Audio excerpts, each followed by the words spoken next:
अस्सलाम वालेकुम। Last session में हमने पेन टूल को डिस्कस किया था कि हम किस तरह से उसे ट्रेस करते हुए अपने ऑब्जेक्ट की सिलेक्शन बनाते हैं, फिर उसे न्यू लेयर में किस तरह बनाते हैं, फिर उस ऑब्जेक्ट को हम किस तरह से यूज़ कर सकते हैं, पीएनजी फाइल वगैरह किस तरह बनाते हैं। तो ये हमने डिटेल में डिस्कस किया था, स्टेप बाय स्टेप आपको बताया था। आज जो हमारे पास टूल है वो टेक्स्ट टूल है। सबसे पहले हम वर्क स्पेस ऐड कर लेंगे। तो यहाँ पे हमारा ये टेक्स्ट टूल होता है, टी का आइकन है। इसकी शॉर्टकट जो की होती है वो आप कीबोर्ड से सिर्फ टी दबाएंगे तब भी ये सिलेक्ट हो जाएगा। अच्छा, तो बेसिकली हमारे पास ये जो टेक्स्ट टूल है ये बहुत इंपॉर्टेंट टूल है, क्योंकि हम जो भी डिज़ाइन बनाते हैं हमें टेक्स्ट उसमें इस्तेमाल करने की ज़रूरत हमेशा रहती है। तो हम यहाँ से टेक्स्ट टूल को सिलेक्ट कर देंगे और अपने माउस से लेफ़्ट क्लिक करेंगे तो ये कर्सर वहाँ पर ले आएगा। तो यहाँ पर हम कोई भी टेक्स्ट ऐड कर देते हैं। तो हमने टेक्स्ट ऐड कर लिया है। और बहुत से जो बिगिनर्स हैं वो ये गलती करते हैं कि टेक्स्ट टूल में से ही उसे मूव करने की कोशिश करते हैं, जबकि हमने जब भी टेक्स्ट को मूव करना है हम मूव टूल यूज़ करेंगे, अब ये मूव होगा। वैसे ये मूव नहीं होता, तो मूव टूल से हम अपने टेक्स्ट को मूव करते हैं। और जो भी आपने टेक्स्ट ऐड किया है आप उसे दोबारा एडिट भी कर सकते हैं। आप दोबारा से अपने टेक्स्ट टूल को सिलेक्ट करेंगे और अपने टेक्स्ट पर आप जाकर क्लिक कर देंगे तो दोबारा से उसके जो फ़ीचर्स हैं वो इनेबल हो जाएंगे, आप उसे एडिट कर सकते हैं अपनी मर्ज़ी से।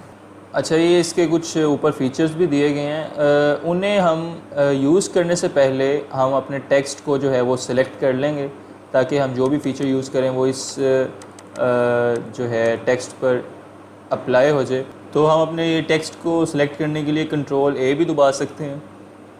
ये देखें हमारे टेक्स्ट को सिलेक्ट कर लेगा ये।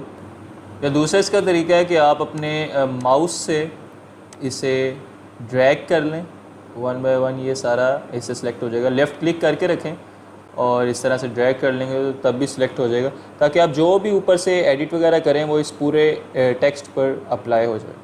तो सबसे पहले जो हमारे पास ऊपर प्रॉपर्टी है ये फ़ॉन्ट स्टाइल है। ये मुख्तलिफ़ फ़ॉन्ट के स्टाइल्स दिए गए हैं, तो हम इसमें से कोई भी सिलेक्ट कर सकते हैं। वो पीछे आपको उसका प्रीव्यू भी दिखा रहा होता है उसी टाइम। तो हम जो भी हमें चाहिए उस पर क्लिक करेंगे और इस पर अप्लाई हो जाएगा।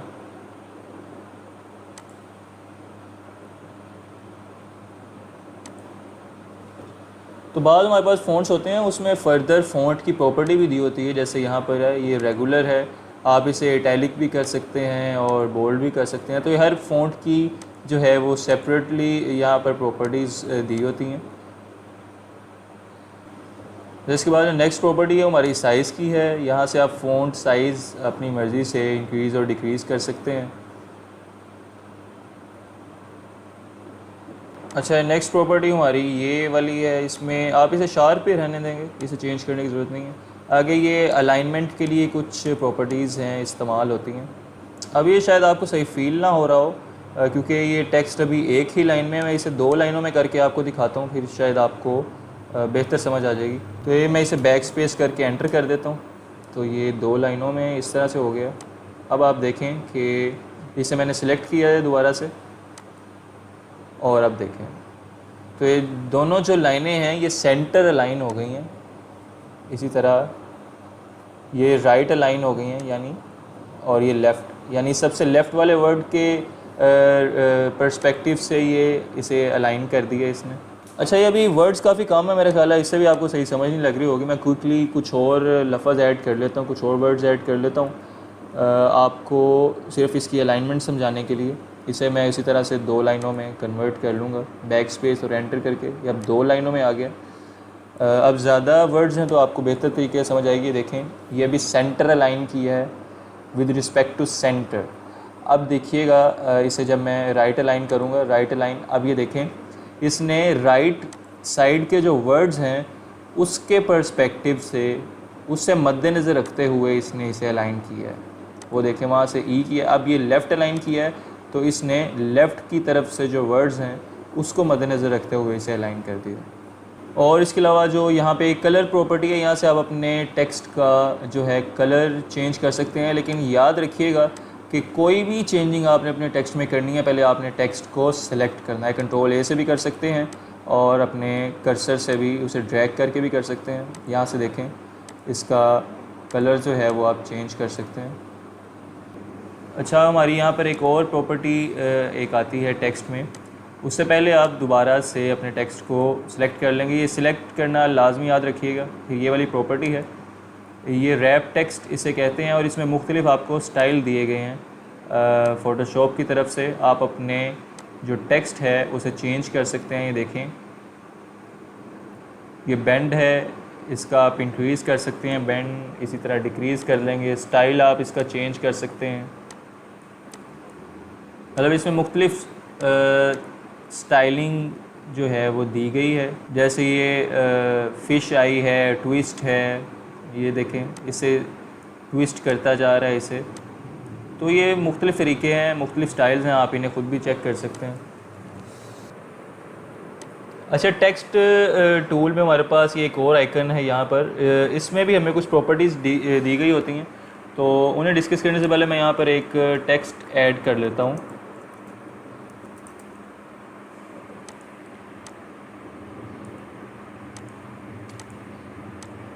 तो हम एज़ यूजुअल अपने टेक्स्ट को पहले सिलेक्ट कर लेंगे ताकि उस पर प्रॉपर्टीज़ जो हैं वो अप्लाई हो सकें। हम इसे यहाँ पर ऊपर से आइकन से भी ओपन कर सकते हैं इस डायलॉग बॉक्स को, और कंट्रोल टी से भी ये डायलॉग बॉक्स जो है वो ओपन हो जाएगा जब हम टेक्स्ट टूल यूज़ कर रहे होंगे। अच्छा, ये सबसे पहले हमारे पास ये ऑप्शन है, ये वही है जो हमने वहाँ पर भी डिस्कस की थी। यहाँ पर आप फ़ॉन्ट का स्टाइल वगैरह चेंज कर सकते हैं। इसी तरह ये साइज़ है, यहाँ से आप फ़ॉन्ट का साइज़ भी चेंज कर सकते हैं। अच्छा, ये ऑप्शन को समझने के लिए मैं टेक्स्ट को 2 लाइनों में कर देता हूँ पहले, और अब देखिएगा मैं इसके साइज़ को इंक्रीज़ कर रहा हूँ तो ये दोनों वर्ड्स में जो डिस्टेंस है उसे इंक्रीज़ कर रहा है। ये देखें, दोनों वर्ड्स का डिस्टेंस जो है वो इंक्रीज़ होता जा रहा है। अच्छा, समटाइम्स ऐसा होता है कि हम कोई फ़ॉन्ट यहाँ से सिलेक्ट करते हैं तो फ़ोटोशॉप हमें उसमें पहले ही बहुत ज़्यादा साइज़ जो है, जो डिस्टेंस है वो शो करने लग जाता है।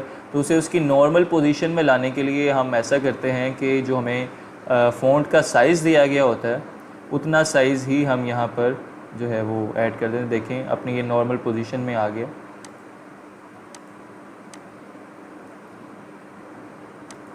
अच्छा, इसके बाद ये वाला हमारे पास जो ऑप्शन है, इससे होता ये है कि हमने जो वर्ड लिखा होता है उसके अंदर वर्ड्स का जो आपस में गैप है ये उसे ज़्यादा करने लग जाता है। देखें, ए डी ओ, ये आपस में एक दूसरे का जो गैप है वर्ड में, लफ्ज़ों का आपस में गैप जो है वो इंक्रीज़ कर रहे हैं यहाँ से।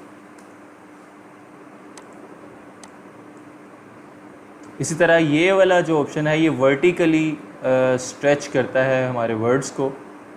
ये जो है वो गैप को स्ट्रेच नहीं कर रहा, ये वर्ड को स्ट्रेच कर रहा है।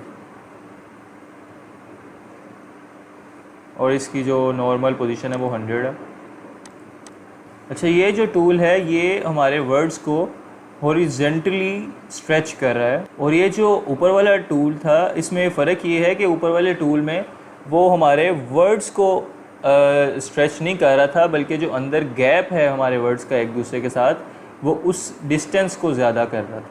इस तरह यहाँ से आप अपना कलर का वो टेक्स्ट का कलर चेंज कर सकते हैं। अच्छा, नीचे भी कुछ ऑप्शंस हैं, इसमें ये फर्स्ट पे जो है इसे बोल्ड कर देगा और ये सेकंड यहाँ से इटैलिक हो जाएगा। इससे जितने भी हमारे वर्ड्स हैं इस ऑप्शन से, देखिए लिखा भी हुआ है ऑल कैप्स, सभी वर्ड्स को ये बड़ा कर देगा।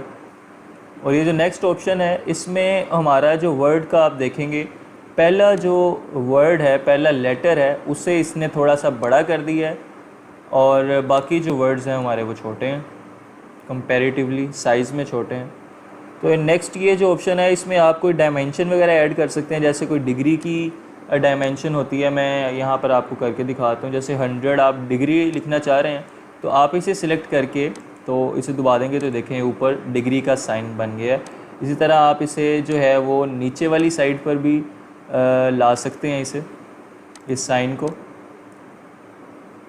और ये भी याद रखिए कि मैंने जिस हिस्से को छोटा करना है या ऊपर शो करवाना है या नीचे शो करवाना है, मैंने सिर्फ उतना हिस्सा ही सिलेक्ट किया है। तो अब ये देखें उस ऑप्शन से जो है वो नीचे शो करने लग गया। तो ये याद रखिएगा, आपने जिस पर कोई चेंज अप्लाई करना है आप सिर्फ उतना हिस्सा ही एडिट करेंगे, सिलेक्ट करेंगे, और अगर आपने सब पर चेंज अप्लाई करना है तो आप पूरे हिस्से को सिलेक्ट करेंगे।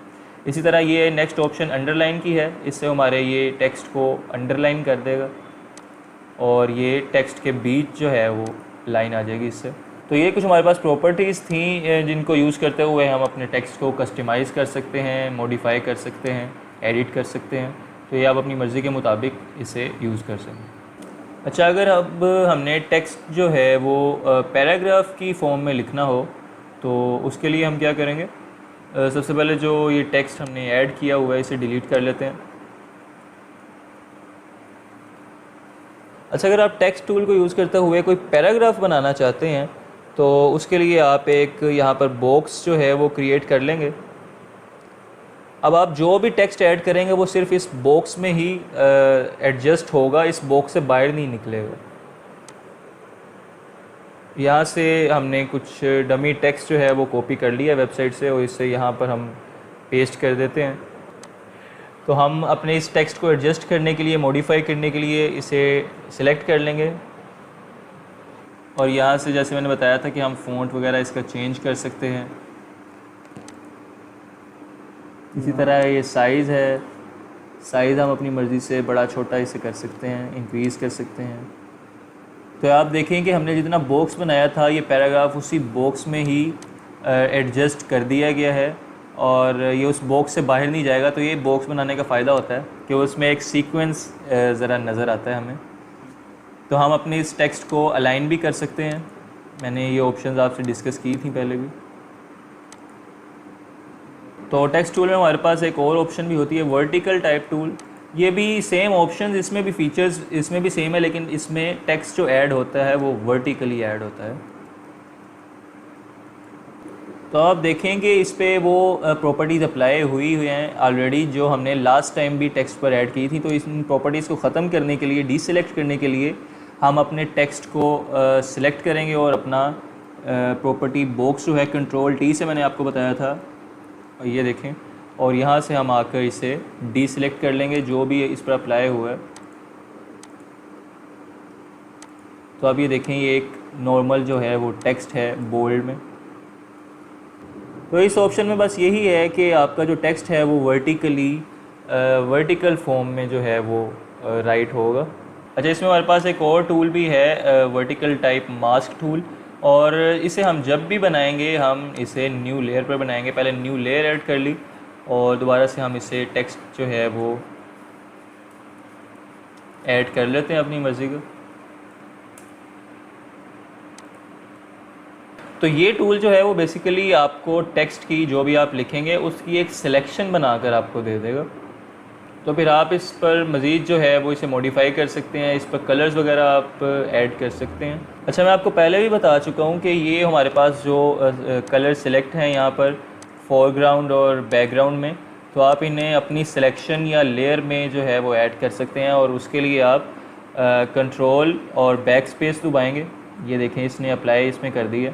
बैकग्राउंड कलर अप्लाई करने के लिए कंट्रोल बैक स्पेस आप दबाते हैं और जो फोरग्राउंड कलर है यानी जो रेड है उसके लिए आप आल्ट दबाएंगे और साथ बैक स्पेस दबाएंगे। तो देखें इस पर फोरग्राउंड कलर अप्लाई हो गया क्योंकि हमारे पास फोरग्राउंड कलर जो है वो नीचे आप देखें कि रेड सेलेक्ट हुआ है, तो इसने फोरग्राउंड कलर अप्लाई कर दिया।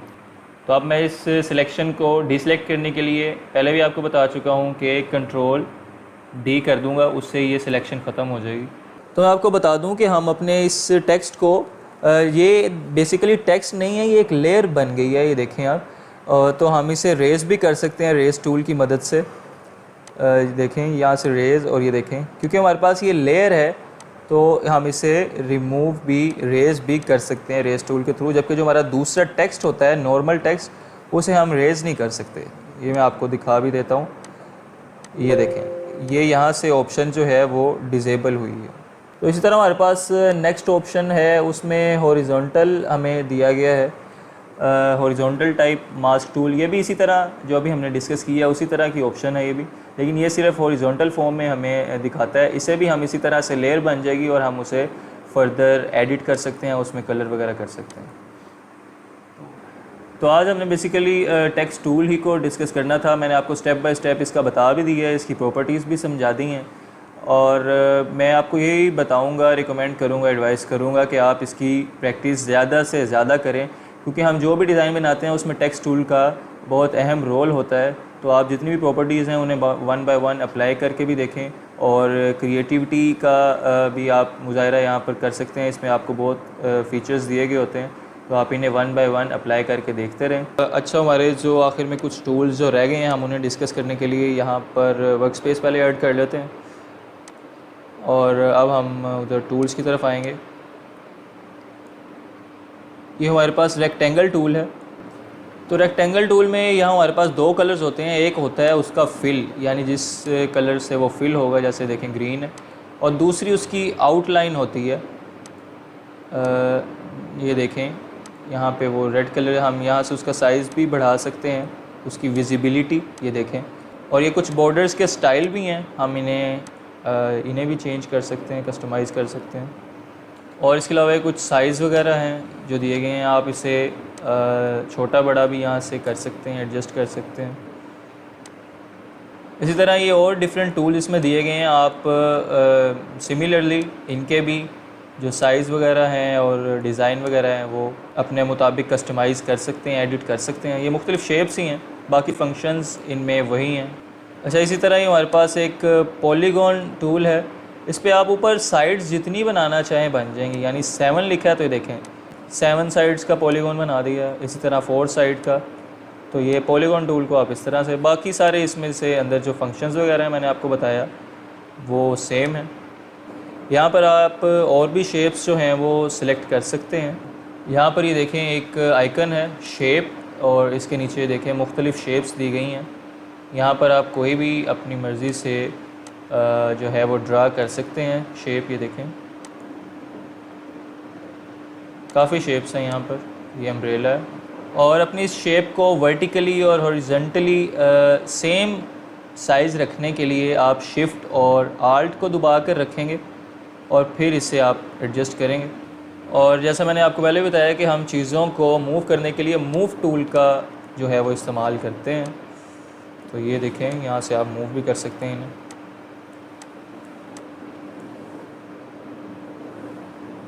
अच्छा, नेक्स्ट टूल जो हमारे पास है वो हैंड टूल है, और इसे समझने के लिए मैं क्विकली एक इमेज भी यहाँ से ऐड कर लेता हूँ अपनी वर्क स्पेस में।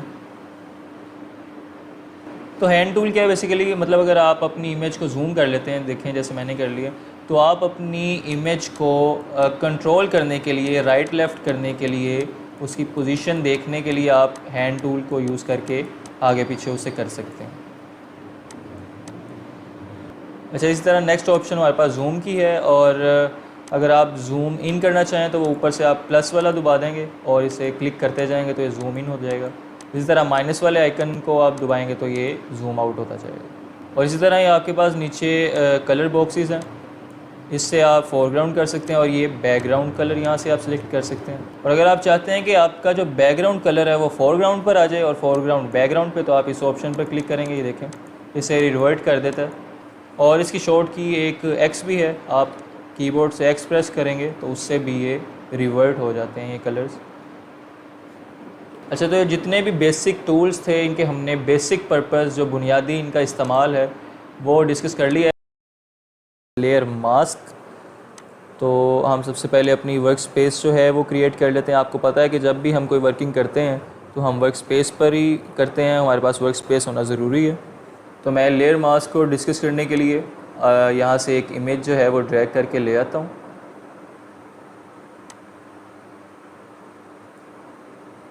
तो हम इसे ट्रांसफॉर्म करने के लिए आपको पता है कंट्रोल टी दबाते हैं, और उसके बाद आल्ट शिफ्ट को दबा कर इसे एडजस्ट करेंगे ताकि ये इक्वली जो है वो रिसाइज़ हो जाए, ट्रांसफॉर्म हो जाए चारों साइड से। और फिर हम एंटर दबा देंगे तो ये देखें इस तरह से ट्रांसफॉर्म हो चुकी है। अच्छा, मैं आपको पहले भी बता चुका हूँ और दोबारा फिर बता देता हूँ कि अगर हम अपनी न्यू इमेज जो है वो इस ऑलरेडी क्रिएटेड वर्क स्पेस पर आकर रिलीज़ करेंगे तो ये उसी वर्क स्पेस के मुताबिक हमारी इमेज को एडजस्ट कर देगा, क्योंकि हम वर्क स्पेस पहले बना चुके हैं। लेकिन अगर हम नई यहाँ पर आके न्यू टैब पर अपनी इमेज को रिलीज़ करेंगे तो आप देखेंगे कि ये एक नई वर्क स्पेस बन चुकी है, उसमें इसने ऐड करके दी है हमें इमेज को। तो जैसे मैंने आपको पहले बताया था कि आज हमने लेयर मास्क को डिस्कस करना है, तो उसके लिए ये आइकन आप देख रहे होंगे, यहाँ साथ लिखा भी आ रहा है ऐड लेयर मास्क। तो लेयर मास्क क्या होता है? ये बेसिकली आपकी लेयर के ऊपर एक मास्क जो है वो क्रिएट कर देता है। यानी आपके पास ये कंट्रोल आ जाता है कि आप अपनी लेयर का कितना हिस्सा विजिबल कर सकते हैं और कितना हिस्सा इनविजिबल कर सकते हैं। आप अपनी मर्ज़ी से अपनी लेयर को प्रेजेंट कर सकते हैं कि आपकी लेयर जो है वो कितना उसका हिस्सा देखने वाले को नज़र आए और कितना हिस्सा जो है वो हाइड हो जाए। तो इसके लिए हमारे पास जो हैं वो दो कलर्स दिए गए होते हैं फ़ोटोशॉप की तरफ से। इसमें जो वाइट कलर होता है उसका मतलब होता है कि आपकी जो लेयर है वो विजिबल है, और जो आपके पास ब्लैक कलर होता है उसका मतलब है कि इनविजिबल है, जो आपकी लेयर का जो हिस्सा आपने सेलेक्ट किया हुआ। तो मैं आपको इसे प्रैक्टिकली भी समझा देता हूँ ताकि आपको अच्छे तरह से अच्छे तरीके से लेयर मास्क की जो है वो समझ आ जाए। तो मैं समझाने के लिए यहाँ से टेक्स्ट टूल को सिलेक्ट करता हूँ और यहाँ पर कुछ टेक्स्ट जो है वो मैं ऐड कर लेता हूँ।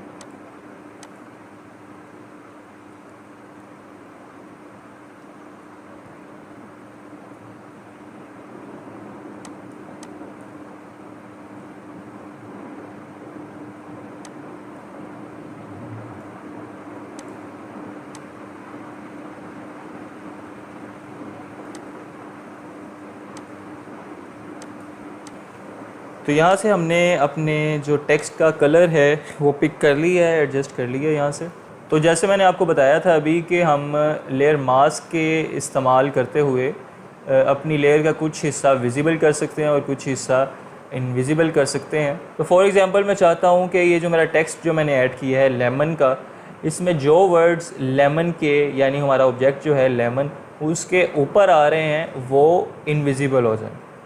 तो इसके लिए सिंपली हम जाएंगे और अपनी जो लेमन की लेयर है, जो टेक्स्ट हमने बनाया था लेमन का, उस पर एक लेयर मास्क ऐड कर देंगे। ये देखें, तो देखें अभी मैंने लेयर मास्क ऐड किया है तो यहाँ पर आपको वाइट कलर नज़र आ रहा है। मैंने बताया था कि वाइट कलर का मतलब है विजिबिलिटी, यानी हमारा ये जो टेक्स्ट है जिस पे हमने लेयर मास्क ऐड किया है वो भी विजिबल है। तो अगर हम इसका कलर ब्लैक कर देंगे तो इसका जो टेक्स्ट है वो इनविजिबल हो जाएगा, वो नज़र नहीं आएगा। अच्छा, जैसे मैं आपको पहले सेशन में भी बता चुका हूँ कि जब भी हम अपनी लेयर पर कोई कलर ऐड करना चाहें, फोरग्राउंड कलर ऐड करना चाहें, तो हम आल्ट बैक स्पेस दबाते हैं। आल्ट को दबाकर साथ बैक स्पेस को दबाते हैं तो वो उस लेयर पर हमारा फोरग्राउंड कलर जो है वो ऐड कर देता है, अप्लाई कर देता है। और ये आप ज़रा गौर से देखेंगे, इस टाइम लेयर मास्क जो है हमारे यहाँ सिलेक्ट है, लेयर नहीं सिलेक्ट। ये दो मुख्तलिफ़ चीज़ें हैं, लेयर डिफरेंट है और लेयर मास्क जो है वो उसकी अलग एक आइडेंटिटी है। तो इस टाइम लेयर मास्क जो है वो सिलेक्ट था और अब हमने लेयर जो सिलेक्ट कर ली है। अच्छा, जैसे मैंने अभी आपको बताया है कि हम कलर अप्लाई करने के लिए अपनी लेयर्स पर आल्ट बैक स्पेस दबाएंगे तो ये देखें फोरग्राउंड कलर जो है वो अप्लाई हो गया है। इसी तरह बैकग्राउंड लेयर अगर आपने करनी हो तो आप कंट्रोल बैक स्पेस दबाएंगे। ये देखें बैकग्राउंड कलर हमारे पास रेड था तो वो कंट्रोल बैक स्पेस से बैकग्राउंड कलर अप्लाई होगा। आल्ट को दबाकर बैक स्पेस दबाएंगे तो फोरग्राउंड कलर ऐड हो जाएगा। अब हमने आल्ट बैक स्पेस दबाई है तो ये देखें इस पर फोरग्राउंड कलर ऐड हो चुका है।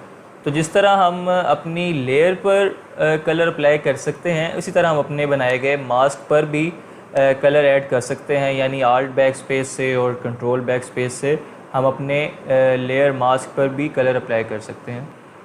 लेकिन इसमें होता ये है कि हमारे पास लेयर मास्क में सिर्फ दो ही कलर होते हैं, एक वाइट होता है, दूसरा ब्लैक। वाइट का मतलब है कि ये चीज़ अलाउ है और विजिबल है, और ब्लैक का मतलब है कि ये चीज़ इनविजिबल है। तो आप जब भी लेयर मास्क क्रिएट करते हैं तो उसमें सिर्फ आपको दो ही कलर्स जो हैं वो इनेबल होते हैं, एक उसमें ब्लैक होता है और दूसरा उसमें वाइट होता है। तो अभी देखें कि यहाँ इसका कलर वाइट है और ये जो मास्क है विजिबल है। अभी मैं आल्ट बैक स्पेस दबाऊँगा तो ये देखें आल्ट बैक स्पेस से ब्लैक कलर हमारे मास्क पर अप्लाई हुआ है और हमारा जो टेक्स्ट है वो इनविजिबल हो गया। अच्छा, आप यहाँ पर आकर अभी देखें कि मैं आपको दिखाता हूँ, यहाँ पर टेक्स्ट मौजूद है, ये देखें, ये मूव भी कर रहा है लेकिन हमें नज़र नहीं आ रहा। नज़र क्यों नहीं आ रहा? कि हमने उसके मास्क पर जो है वो ब्लैक कलर अप्लाई कर दिया है। टेक्स्ट की लेयर अपनी जगह पर उसी तरह मौजूद है, सिर्फ वो विजिबल नहीं है, इनविजिबल हो गई है क्योंकि हमने ब्लैक कलर उस पर अप्लाई कर दिया उसके मास्क पर। इसी तरह हम दोबारा कंट्रोल बैक स्पेस से उस पर वाइट कलर अप्लाई करेंगे तो ये देखें दोबारा से वो हमारी जो लेयर है, टेक्स्ट लेयर, वो विजिबल हो गई है। उम्मीद करता हूँ कि आपको ये समझ आ रही होगी। थोड़ा सा कॉम्प्लिकेटेड ज़रा ये टॉपिक है। तो जैसा मैंने बात शुरू करते हुए आपको बताया था कि अगर मैं चाहूँ कि मैं वो हिस्सा इनविजिबल कर दूँ अपने टेक्स्ट की लेयर का जो हमारे ऑब्जेक्ट के ऊपर यानी लेमन के ऊपर आ रहा है, तो उसके लिए अपना ब्रश टूल है उसे सिलेक्ट कर लूँगा और उसमें मैं ब्लैक कलर यूज़ करूँगा क्योंकि हमने यहाँ पर इनविजिबल करना है। तो वो जब मैं ब्लैक कलर अप्लाई करूँगा तो ही इनविजिबल हो सकता है। तो ये हमेशा आप याद रखिएगा कि आपने यहाँ पर मास्क सिलेक्ट किया हो, टेक्स्ट की जो लेयर है वो ना सिलेक्ट की हो, आपने मास्क सिलेक्ट किया हो, तब भी वो मास्क पर अप्लाई होगा और आप उसे हाइड या अनहाइड, विजिबल या इनविजिबल कर सकते हैं। आपने लेयर मास्क को सिलेक्ट करना है। तो मैं सिंपली जो चीज़ यहाँ पर इनविजिबल करना चाहता हूँ मैं उस पर जाकर अपने ब्रश टूल से ब्लैक कलर कर दूँगा क्योंकि वो ब्लैक कलर से इनविजिबल होता है। तो ये देखें आप, साथ साथ इनविजिबल होता जा रहा है। ये बेसिकली उसका मास्क जो है उसकी वजह से ये इनविजिबल हो रहा है।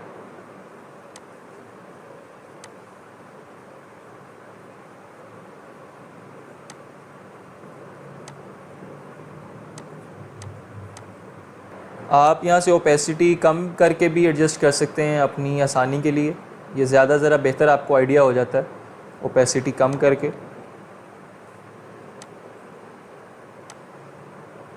ये देखें ब्लैक कलर का ब्रश हम यूज़ कर रहे हैं और ये इनविजिबल होता जा रहा है जहाँ जहाँ पर हम वो ब्रश को अप्लाई कर रहे हैं।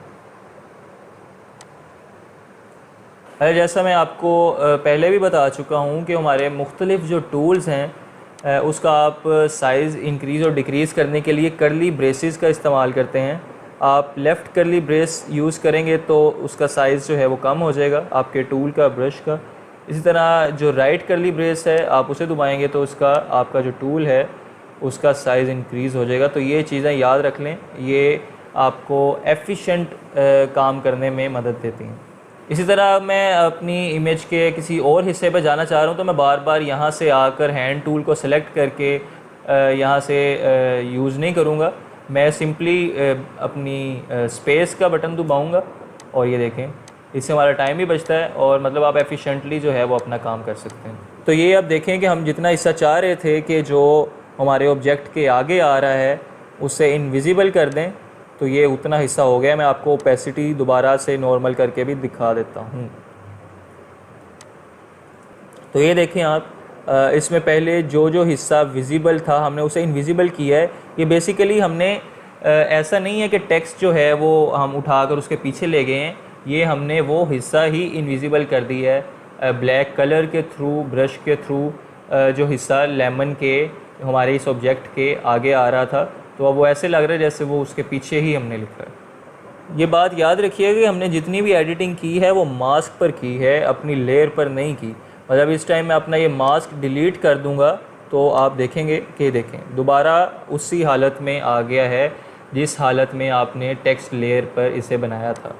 और अगर आप मास्क को इनेबल करते हैं तो ये दोबारा से वो हो गया। मतलब हमने जितनी भी अभी एडिटिंग की है, विजिबल और इनविजिबल वाला जो मामला है वो सारा मास्क लेयर से रिलेटेड है। हमने जितनी भी एडिटिंग की है वो मास्क लेयर पर की है। मैं दोबारा से बताता चलूँ आपको कि आप जब भी इस पर वर्किंग करेंगे तो आप याद रखिएगा कि आपने यहाँ से लेयर मास्क को सिलेक्ट किया हो, क्योंकि अक्सर मुझसे भी ये गलती हो जाया करती थी कि मैं लेयर को सिलेक्ट करके तो मास्क को एडिट करने की कोशिश कर रहा होता था।